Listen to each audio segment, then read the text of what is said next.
Welcome back dear students to Anfal Institute of Health Sciences. Today we are going to discuss the nosocomial infection. It is a part of chapter number 6, unit number 6. Nosocomial, also called the hospital acquired infections. Definition by WHO ने जो definition दी है उसमें आ जाता है an infection acquired in hospital by a patient who was admitted for a reason other than that infection. उस infection की बजाय जो उसको अक्कर हो गया है पर्सन को किसी और इन्फेक्शन की वजह से पर्सन आया है हॉस्पिटल में एडमिट हुआ है और उसके बाद उसको जो इन्फेक्शन हो गया है. An infection occurring in a patient in a hospital और other health care facility in home the infection was not present और incubating at the time of admission. Hospital आने से के बाद इन्फेक्शन हुआ है या इंक्यूबेशन पीरियड उसका बाद में स्टार्ट हुआ है तो वो हमारे पास नोसोकोमियल इन्फेक्शन होगा. This includes infections acquired in the hospital but appearing after discharge, also occupational infections among staff of the facility. इसमें वो वाले इन्फेक्शन होते हैं जो हॉस्पिटल में एडमिट होते हुए पर्सन ने गेन किए या अपीयर हुए हैं पेशेंट के डिस्चार्ज के बाद.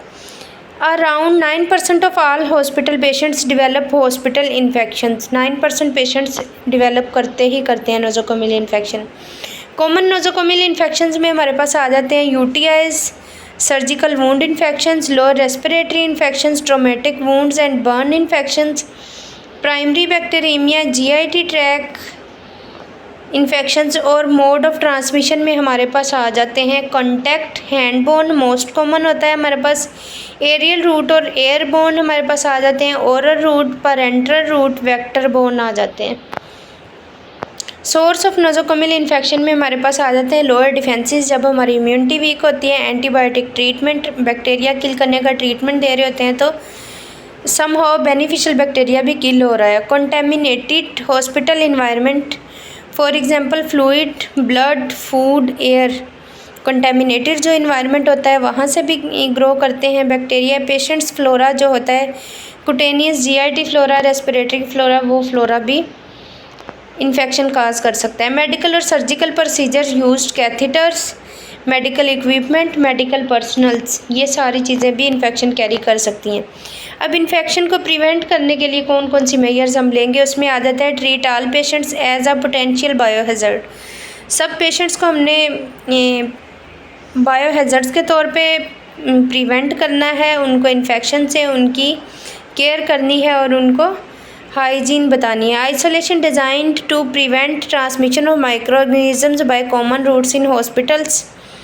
आइसोलेशन जो होती है इसको पहले ही डिज़ाइन किया हुआ आता है स्प्रेड ऑफ माइक्रो ऑर्गेनिज्म से बचाने के लिए. Sterilization of all reusable equipments such as ventilator, humidifier and any device that come in contact with the respiratory track.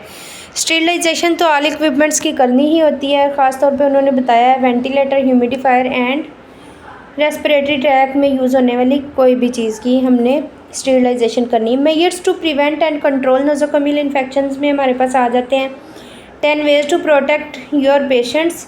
सबसे पहले clean your hands before and after providing care, stay home if you are sick, know if antibiotics are appropriate, stop, follow all posted precaution signs. जितने भी science लगे हों उन पे जो भी इंफॉर्मेशन लिखी है उनको फॉलो करना है.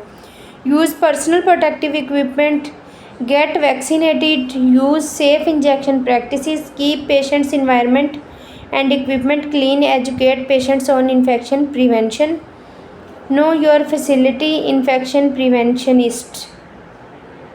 स्टैंडर्ड प्रिकॉशंस में हमारे पास आ जाती हैं hand hygiene, use of personal protective equipments, gloves, gowns, masks, safe handling of potentially contaminating equipment, disposal in the patient environment, respiratory hygiene, safe injection practices and use of masks.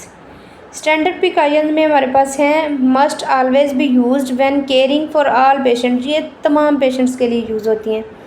hand hygiene, PPEs, respiratory hygiene के लिए cough etiquettes and mask use करेंगे. Use aseptic techniques, use distance of sharps and safety, clean and reprocess reusable patient equipments. Clean करेंगे reusable equipment को. Perform routine environmental cleaning, handle and store waste safely and handle and store linen safely.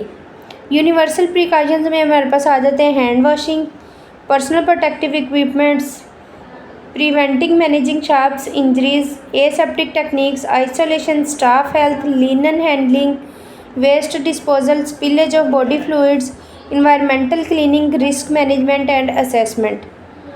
Personal protective equipments में अब हमारे पास क्या आता है, when contamination और स्प्लैशिंग विद ब्लड और body fluids is anticipated, disposable gloves, plastic aprons, face mask, safety glasses, goggles and visors, head protection, foot protection and fluid repellent gowns.